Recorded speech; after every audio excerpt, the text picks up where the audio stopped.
안녕하십니까. 권순장의 브릿지 권순장입니다. 오늘은 오건영 변호사님을 살다 보니까 이런 일이 다 있습니다. 예, 아닙니다. 별 말씀을. 제가 굉장히 한 3년 전쯤으로 기억하는데 지하의 뷔페 식당에서 네.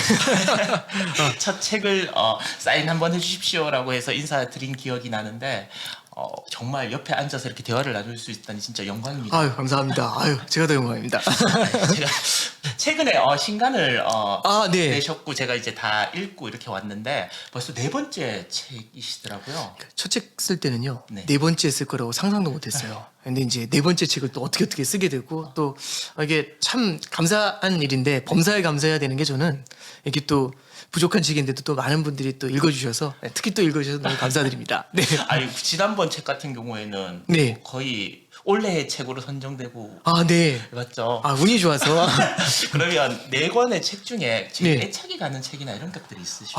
이게 좀 장황한 말씀일 수 있는데 첫 책을 쓸 때는 위기의 역사에 대한 얘기를 좀 썼었어요. 그 다음에 항상 어떤 걸 따라 했냐면 이렇게 많은 분들한테 특히 친구들한테 피드백을 좀 들었어요. 좋다는 얘기는 하지 마라. 대신에 뭐가 문제인지만 얘기해라. 그래서 이제 그런 얘기를 좀 많이 들었는데 첫 번째 책은 금융의 역사, 위기의 역사들을 쓰면서 그걸 환율하고 금리로 풀었거든요. 그러니까 이제 첫 번째 하는 얘기는 뭐냐면은 이런 얘기를 많이 했어요. 첫 번째는 너무 좀 어떤 자산 투자에 대한 얘기보다는 좀 약간 교양서의 느낌이 좀 크다라는 피드백이 좀 있었고, 두 번째는 좀 다소 좀 난해하지 않냐. 너무 좀 이렇게 다양한 걸 너무 많이 다룬 거 아니냐. 이제 이런 얘기를 들어가지고 두 번째 책에서는 이제 부의 대이동인데 부의 대이동에서는 달러하고 금으로 좀 집중을 시켰어요. 포커스를. 그러니까 너무 퍼지지 않게 이렇게 퍼지지 않게 안으로 모아버렸죠. 그래서 달러하고 금에 대한 얘기를 좀 집중적으로 좀 썼어요. 그래서 이제 그 다음에 피드백을 들으니까 투자에 대한 얘기를 한 건 맞는데 약간 좀 휘발성이 강하다 이런 얘기가 있는데 그게 뭐냐면 읽고 나면 아무것도 안 남는다는 뜻이더라고요. 그래서 이제 세 번째 했던 건 뭐냐면 그런 휘발성의 문제를 없애기 위해서 그림을 페이지마다 넣는 작업을 했어요. 출판사하고 얘기를 해가지고. 그렇죠. 그림이 들어가 주면 이게 그런 거잖아요. 뭐냐면 시조 같은 건 외워지지 않는데 노래 가사는 잘 외워지죠. 그러니까 저도 어렸을 때 노래가 다 기억나요. 그냥 이렇게 뭐냐면 가끔씩 이제 라디오 듣다 보면 이렇게 앞에 간주가 나오잖아요. 그럼 제목을 얘기하지 않았는데도 그 노래가 뭔지 딱 기억이 나거든요. 근데 시조는 기억나는 게 하나도 없어요. 이게 잘 못 외우거든요. 그게 가장 큰 이유는 저는 운율이랑 리듬이랑 이런 게 하나의 감각 속에서 존재한다고 생각을 해요. 페이지마다 이런 그림 같은 걸 하나씩 넣게 되면은 그 페이지를 그림으로 기억을 할 수 있게 그렇게 세팅을 해봤었던 거죠. 이제 네 번째 책에서는 가장 시도를 좀 많이 했던 게 뭐냐면 세 번째 책에서는 그런 시도는 했지만 문제는 4개의 시나리오를 제시하는 정도에서 그쳤기 때문에 이거를 좀 적용하는 방법을 얘기해달라는 게 첫 번째 피드백이었고 두 번째는 그럼에도 불구하고 조금 좀 어려운 주제인 것 같다라는 얘기가 좀 많았어요. 그래서 이번에는 한 뎁스 더 들어가가지고 한 챕터마다 만화를 넣었어요. 근데 그 만화가 뭔지를 자세히 설명하진 않았는데 만화를 보면은 이게 무슨 소릴까? 근데 뒤에 있는 글을 거기에 맞춰서 읽다 보면 조금 흐름이 이해가 되게 그걸 하나 좀 세팅을 했고요. 이제 두 번째는 이제 약간은 지금의 인플레이션 상황하고 맞춰가지고 이걸 4개의 시나리오에서 어떻게 적용할 수 있는지 그 얘기를 한번 좀 같이 적어봤습니다. 저희들이 인플레이션 이런 거는 이제 없어. 네. 없어. 완전 새로운 세상이야. 네네. 이제 물가는 안 오르고 네. 세상은 점점점 이렇게 좋아지고 막 이렇게 뭐 아마존 효과 뭐 이런 것처럼 네네네.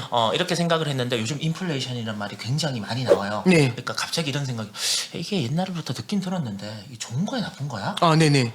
만약에 나쁘다면 어떤 부분이 나쁜 거고 좋다면 어떤 게 좋은 거지? 네네. 라는 생각을 하거든요. 그래서 기본적으로 시청하시는 분들께 인플레이션이 어떤 거고 네네. 어떤 인플레이션이 좋은 거고 나쁜 건지에 대해서 설명을 좀 해주셨으면 네. 좋겠습니다. 인플레이션이라는 건 결국에 물가가 올라가는 건데요. 저는 이렇게 생각을 해요. 그러니까 디플레이션이나 인플레이션은 저는 신체로 따지면 몸무게가 오르고 내려가는 거라고 생각을 합니다. 물가는 몸무게고요. 네. 성장은 키입니다. 그러면 성장이 세게 나오는 건 좋은 거죠. 키가 크는 거니까. 근데 이제 이거는 좀 얘기가 다르죠. 몸무게가 많이 늘어나는 건 또 별로죠. 그렇죠? 근데 여기서 하나 더 나가는 건 뭐냐면 몸무게가 너무 빠르게 줄어드는 것도 문제죠. 이건 뭔가 문제가 있는 거 아니냐 이제 이런 생각을 할 수가 있잖아요. 그래서 갑자기 몸무게가 확 빠지는 거나 너무 몸무게가 확 찌는 거나 이런 것들 둘 다 안 좋은 거죠. 그러면 가장 좋은 건 뭐냐면 키가 크잖아요. 네. 근데 키가 크는데 예를 들어서 키가 180인데 몸무게가 45kg예요. 아, 이건 좀 아니죠. 네네. 그러니까 뭐냐면 키가 크면서 그만큼 몸무게가 따라가 주는 거죠. 그래서 일반적으로 얘기할 때 뭐냐면 2000년대 들어와 가지고는 성장 자체가 마일드해지니까 미국 경제 기준으로 3% 정도 성장을 하면은 so good. 이제 이런 얘기를 해요. 그럼 3%의 성장에 이 보조를 맞춰주려면 물가 상승률은 어느 정도인가? 연 2% 정도면 마일드한 인플레이션이다라고 얘기를 해서 그 정도가 키도 크고 몸무게도 늘어나고 그러면 이제 몸이 딱 이렇게 예쁜 몸으로 자라나는 거죠. 그러니까 결국에는 성장이라는 거는 그런 관점에서 바라봐야 되기 때문에 일정 수준의 인플레이션을 선호하곤 해요. 근데 이제 문제는 뭐냐면 지금 우리가 문제가 되는 거는 인플레이션이 문제가 아니라 2%를 넘어서 너무 과열돼 있는 인플레이션이 문제다. 너무 과체중으로 가고 있다라는 게 문제다라는 거고 이 과체중이 오랫동안 이어지게 되면은 그럼 이게 고질병이 돼버려요. 그럼 이게 좀처럼 빼기 어려워질 수가 있습니다. 그래서 지금 우리는 한동안 몸무게가 너무 많이 낮아져가지고 이게 걱정이었는데 갑자기 너무 많은 부양책을 쓴 거죠. 그랬더니 확 쪄버린 겁니다. 그냥 임기치를 너무 빠르게 넘어온 거예요. 그럼 이걸 어떻게 치료할까라는 고민을 지금 우리는 이제 봉착해 있다라고 생각하시면 될 것 같아요. 그러면 보통은 이제 사람들이 그러더라고요. 뭐 돈을 너무 많이 풀어서 미국 네네네. 너무 많이 풀어서 이 상황이 생겼다. 네. 또 어떤 사람은 그러다 보니까 막 수요가 폭증을 하고 그리고 네. 또 뭐 전쟁이 터져서 공급망이 네. 막 이렇게 불안정해지고 이런 여러 가지가 생겨갖고 사람들도 일을 안 하려고 그러고 일을 안 하려고 네. 그러니까 뭐 돈은 계속 더 줘야 되고 네네. 그래서 이게 구조적으로 이제 우리가 알던 한 3% 성장에 2% 정도의 인플레이션은 없어지고 네.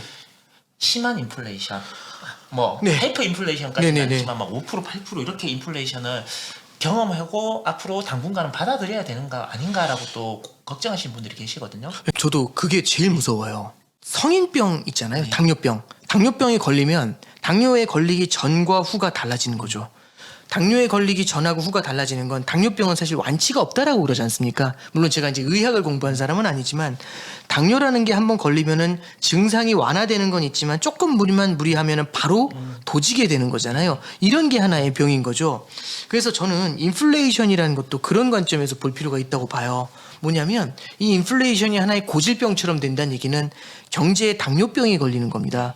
그러면 이 경제 체제 자체가 조금만 무리를 하거나 조금만 경기 부양책을 잘못 쓰면은 바로 인플레이션이 다시 도져지는 거죠. 그래서 지금 현재 인플레이션을 제압하더라도 이게 고질병이 돼버리면 바로바로 튀어오르는 겁니다.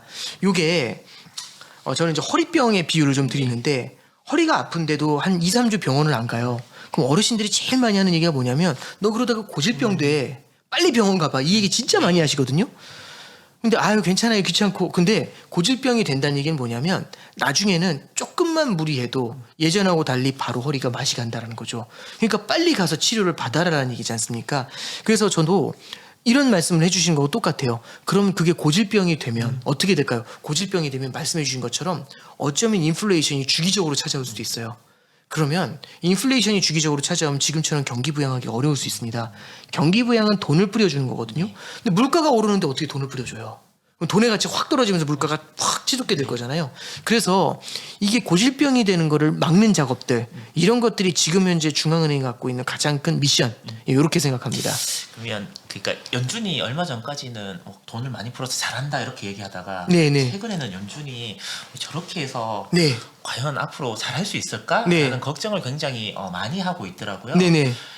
그렇게 되어버린 상황. 네. 그러니까 얼마 전까지 코로나 처음 터졌을 때는 뭐 무제한으로 돈을 풀고 이렇게 해서 경기를 살렸다라고 칭찬받던 네. 와 파월 최고 네네. 그러다가 그렇죠. 요즘은 파월이 무슨 말만 하면 쟤 말은 못 믿겠어라고 네네네. 하는 그 변곡점 이런 것들은 왜 생겼을까요? 그러니까 이거는 일단 연준이 되게 큰 오판을 했다라고 생각하고요. 저도 작년에 인플레이션이 일시적이다라는 생각을 되게 많이 했어요. 그러니까 제대로 틀린 거죠. 근데 그렇게 생각했었던 배경이 있어요. 왜 그러냐면 이제 굳이 변명하려는 건 아니지만 연준을 변명해 주려는 것도 아니지만 그동안 인플레이션이 찾아왔던 적이 몇 차례 있었어요. 네.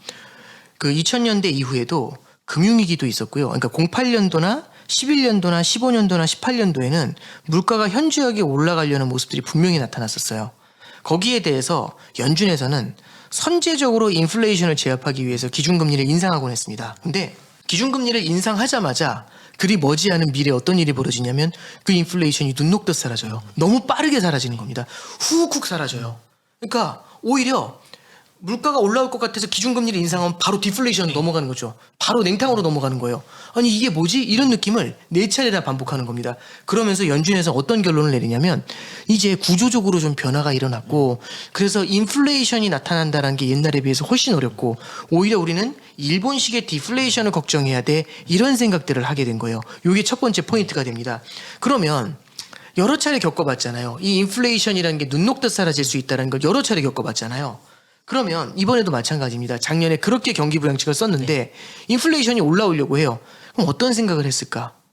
여태까지 4번 다 늑대라고 얘기했는데 늑대가 안 왔잖아요. 그럼 5번째 늑대라는 얘기 또 들은 거거든요. 뭐라고 했을까요? 아, 이 느낌인 거죠. 그래서 이렇게 얘기하는 겁니다. 그거 구라야.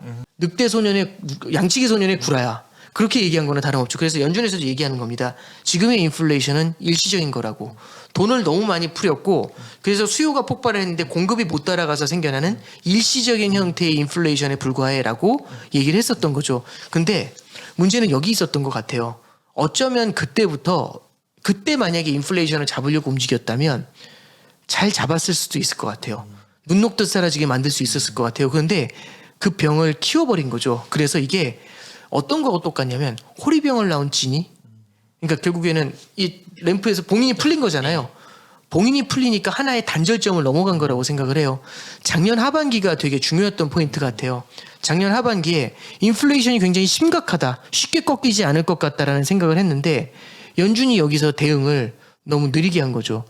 왜냐하면 이 사람들의 매뉴얼에는 통화 완화를 굉장히 강하게 한 다음에 긴축으로 돌릴 때는 여태까지 수년 동안 수차례 겪어봤지만 돌릴 때에는 굉장히 천천히 뿌려줬던 걸 천천히 되돌렸거든요. 양적 완화를 한 것도 양적 완화를 워낙 강하게 하니까 이거를 줄일 때도 확 멈추는 게 아니라 천천히.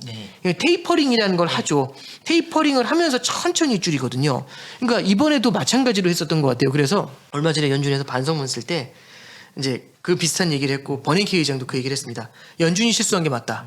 이게 전임자가 지금 현재 현직자들을 비판하는 게 참 저는 좋은 모습 아니라고 생각해요. 개인적으로. 근데 이제 버냉키 의장이 그 뒤에 이제 뭐라고 얘기를 하냐면 이런 얘기를 하더라고요. 이해는 된다. 첫째, 2013년도에 자기가 테이퍼링을 할 때 파월이 있었다. 그 자리에. 그러면서 그때 당시에 되게 빠른 긴축 전환을 할 때 시장이 느끼는 스트레스. 우리도 그렇죠. 우리도 굉장히 두려워했었다. 그러니까 그렇게 될 수밖에 없는 거고 두 번째는 연준은 협의체죠. 수많은 위원들이 모여가지고 FOMC라는 걸 거쳐가지고 그 사람들 속에서 결론이 나잖아요. 그러면 17명, 18명이 모여서 논의를 하는데 다 생각이 다르겠죠. 그 사람들의 얘기를 합의를 받아야 돼요. 그럼 한 사람이 급진적으로 끌고 갈 수 있다? 쉽지가 않아요. 그러면 보통 타협을 하게 됩니다. 그죠? 협의를 하게 되고 그러면 세게 가야 될 것도 이렇게 조금씩 줄이겠죠. 그러면 어떤 일이 벌어지게 되느냐면 긴축을 갖다가 통화 완화를 되돌릴 때에도 그 속도가 되게 점진적으로 진행이 되게 돼요. 그래서 버냉키 회장도 하는 얘기가 점진적으로 될 수밖에 없는 의사결정 구조기 때문에 어쩔 수 없이 이렇게 급격하게 다가오는 인플레이션에 대응할 시간이 모자랐던 건 맞는 것 같다. 저는 공감합니다. 네, 그 정도 생각해요. 그러면 앞으로의 그러면 연준은 네. 지금의 이 위기 인플레이션을 막을 수 있는 준비나 수단 이런 것들은 갖추어져 있는 건가요? 저는 수단이 갖춰져 있다는 거하고 그렇게 할 수 있다는 건 다른 것 같아요. 근데 일단 첫 번째는 이런 거죠. 테러리스트가 있습니다. 테러리스트가 인지를 잡고 있어요. 테러리스트가 인플레이션이고 인질이 성장입니다. 그래서 인플레이션이 성장을 인질로 잡은 다음에 중앙은행을 가리키죠. 연준한테 쏴보라고. 연준이 쏠 수 있는 도구는 바주카포 하나입니다. 쏘면 둘 다 죽어요. 그러면 이제 여기서 이 얘기죠. 우리는 그 특수부대원들이 쫙 깔린 거거든요. 특수부대원들이 그 테러리스트 하나 죽이는 건 가능하다라고 생각해요.